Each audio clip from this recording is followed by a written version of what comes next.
Hello guys, ഇന്ന് നമ്മൾ explain ചെയ്യാൻ പോകുന്നത് മണി ഹെസ്റ്റ് സീരീസിലെ ആദ്യ സീസണിലെ 6ാമത്തെ എപ്പിസോഡാണ്. ഇതിന് മുന്നേ ഉള്ള എപ്പിസോഡുകൾ കാണാത്തവരാണ് നിങ്ങളെങ്കിൽ ആ വീഡിയോസ് കണ്ട ശേഷം ഈ വീഡിയോ കാണുവാൻ ശ്രമിക്കുക. വീഡിയോസിന്റെ ലിങ്ക് ഐ ബട്ടണിലും താഴെ ഡിസ്ക്രിപ്ഷനിലും കൊടുത്തിട്ടുണ്ട്. കഴിഞ്ഞ എപ്പിസോഡിന്റെ അവസാനം റോബറി ടീം ഏഞ്ചൽ അറിയാതെ അയാളുടെ കണ്ണാടിയിലേക്ക് മൈക്ക് ഫിക്സ് ചെയ്യുന്നു. ഏഞ്ചൽ ഇത് ശ്രദ്ധിക്കാതെ കണ്ണാടി എടുത്ത് ധരിക്കുന്നു. ശേഷം അവർ അട്ടൂറെ ഓപ്പറേറ്റ് ചെയ്യുവാനായി മെയിൻ ഹാളിലേക്ക് എത്തുന്നു. ഈ സമയം ആലിസൺ അവിടെ ഉണ്ടായാൽ അത് ശരിയാകില്ല എന്ന് മനസ്സിലാക്കിയ ടീം അവളെ ഒരു മുറിയിലേക്ക് പൂട്ടിയിടുന്നു. അവിടെ അവൾക്കൊപ്പം റിയോയും ഉണ്ടായിരുന്നു. അവൾ റിയോയോട് സംസാരിച്ചു തുടങ്ങുന്നു. അവനെ കണ്ടാൽ മോഷ്ടാവാണെന്ന് തോന്നില്ല എന്ന് അവൾ പറയുന്നു. റിയോ അത് കേട്ട് ചിരിച്ചുകൊണ്ട് അതെന്താണെന്ന് ചോദിക്കുന്നു. അവൻ തോക്ക് പിടിച്ചിരിക്കുന്ന രീതിയിൽ തന്നെ അവന് അത് ഉപയോഗിക്കാൻ അറിയില്ല എന്ന് മനസ്സിലാക്കാമെന്ന് ആലിസൺ പറയുന്നു. ഇത് കേട്ടതും അവൾക്ക് ഗണ്ണിനെ പറ്റി അറിയാമോ എന്ന് റിയോ ചോദിക്കുന്നു. തന്റെ അച്ഛനൊപ്പം അവൾ വേട്ടയാടാൻ പോയിട്ടുണ്ട്, അതുകൊണ്ട് ഗണ്ണുകളെ പറ്റി അറിയാമെന്ന് ആലിസൺ പറയുന്നു. ഒരിക്കൽ തങ്ങൾ റൈഫിൾ വൃത്തിയാക്കുന്ന സമയം കൈ തട്ടി അച്ഛന്റെ സുഹൃത്തിന്റെ ശരീരത്തിലേക്ക് ബുള്ളറ്റ് കൊണ്ട് അദ്ദേഹം മരിച്ചു. അതിനുശേഷം തോക്കുകൾ കാണുന്നത് പോലും പേടിയാണെന്ന് അവൾ പറയുന്നു. റിയോ തന്റെ ഗണ്ണിൽ നിന്നും ബുള്ളറ്റ് പുറത്തേക്കെടുത്ത് തോക്ക് ഒരു വശത്തേക്ക് മാറ്റിവെക്കുന്നു. അവളോട് പേടിക്കേണ്ട, സമാധാനമായി ഇരിക്കുവാൻ അവൻ പറയുന്നു. ഈ സമയം അട്ടൂറ വേദനയിൽ നിലവിളിക്കുന്നു. ശബ്ദം കേട്ടതും റിയോ അവിടേക്ക് പോയി എന്താണെന്ന് നോക്കുവാൻ പോകുന്നു. താഴെ ഈ സമയം അട്ടൂറയ്ക്ക് അനസ്തേഷ്യ ഇഞ്ചെക്ട് ചെയ്യുന്നു. ഏഞ്ചൽ ഒരു ക്ലോക്കിൽ 25 മിനിറ്റ് സെറ്റ് ചെയ്ത് അവിടേക്ക് വെക്കുന്നു. അതെന്തിനാണ് 25 മിനിറ്റ് സെറ്റ് ചെയ്തതെന്ന് ഡെൻവർ ചോദിക്കുന്നു. തങ്ങൾ കൊടുത്ത അനസ്തേഷ്യ 25 മിനിറ്റ് വരെ മാത്രമേ എഫക്റ്റ് ആകുള്ളൂ. അതിനുശേഷം അടുത്ത ഡോസ് കൊടുക്കണം. സമയം അറിയുവാൻ വേണ്ടിയാണ് 25 മിനിറ്റ് സെറ്റ് ചെയ്തതെന്ന് ഏഞ്ചൽ മറുപടി പറയുന്നു. എന്നാൽ ശരിക്കും ആ സമയം താഴെ ടണലിലൂടെ വരുന്ന മിലിറ്ററി ഓഫീസേഴ്സ് അവിടേക്ക് എത്താൻ എടുക്കുന്ന സമയം മനസ്സിലാക്കാൻ വേണ്ടിയായിരുന്നു. അവർക്ക് അവിടേക്ക് എത്തുവാൻ 25 മിനിറ്റ് സമയം വേണം. അതിനാൽ ഓപ്പറേഷൻ 25 മിനിറ്റ് വരെ നീട്ടാനായിരുന്നു അവരുടെ പ്ലാൻ. 2 മിലിറ്ററി ഓഫീസേഴ്സും അവിടെയുള്ള ടീമിലെ പോലെ തന്നെ റെഡ് ജാക്കറ്റും ഡാലി മാസ്കും ധരിച്ചാണ് അവിടേക്ക് വരുന്നത്. ഈ സമയം മുറിയിൽ ആലിസൺ ഗണ്ണെടുത്ത് റിയോയ്ക്ക് നേരെ ചൂണ്ടുന്നു. താൻ ബുള്ളറ്റ് എടുത്ത് മാറ്റിയിരുന്നു എന്ന് ആലിസണോട് റിയോ പറയുന്നു. ബുള്ളറ്റ് എടുത്ത് മാറ്റിയാലും ഓൾറെഡി ലോഡായ ചില ബുള്ളറ്റുകൾ ചേംബറിൽ ഉണ്ടാകുമെന്ന് ആലിസൺ പറയുന്നു. ശേഷം അവൾ ഗൺ ലോഡ് ചെയ്ത് കാണിക്കുന്നു. റിയോ എന്ത് ചെയ്യണമെന്നറിയാതെ നിൽക്കുന്നു.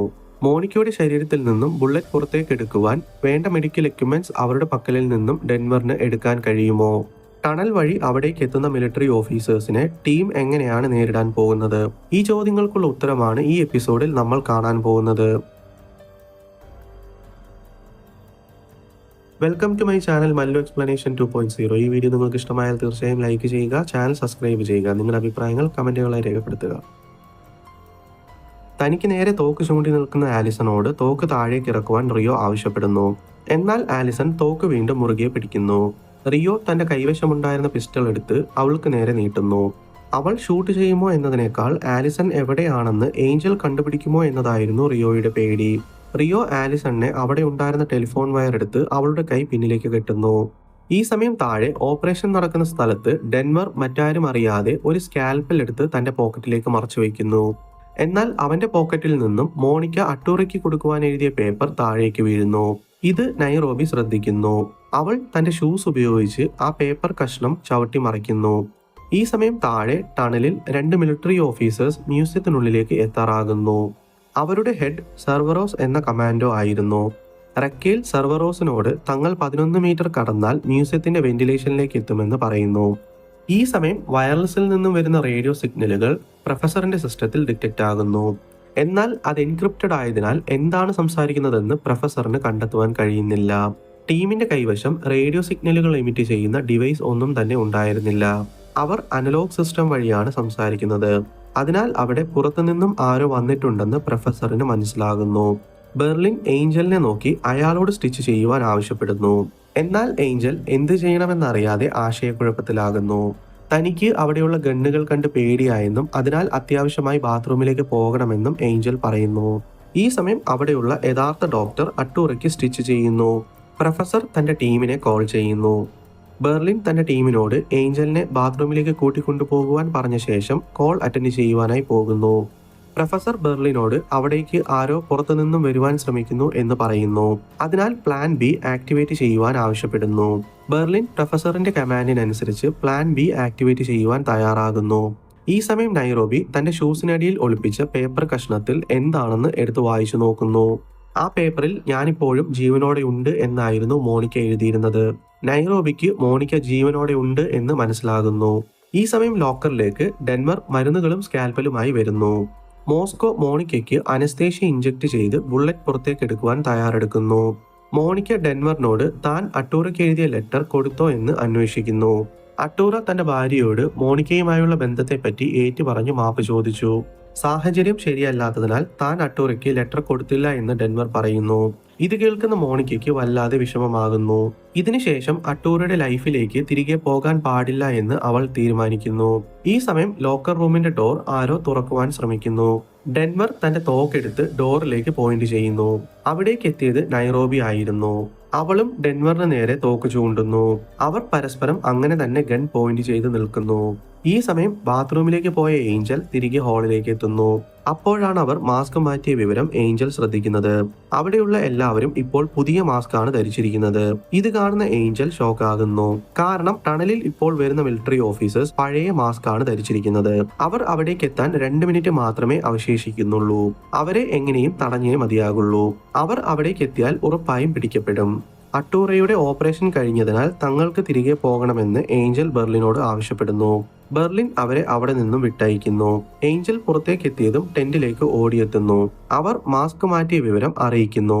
പഴയ മാസ്കിൽ മിലിറ്ററി ടീം മ്യൂസിയത്തിനുള്ളിലേക്ക് എത്തിയാൽ ഉറപ്പായും റോബറി ടീം അവരെ കണ്ടുപിടിക്കുമെന്ന് ഏഞ്ചൽ പറയുന്നു.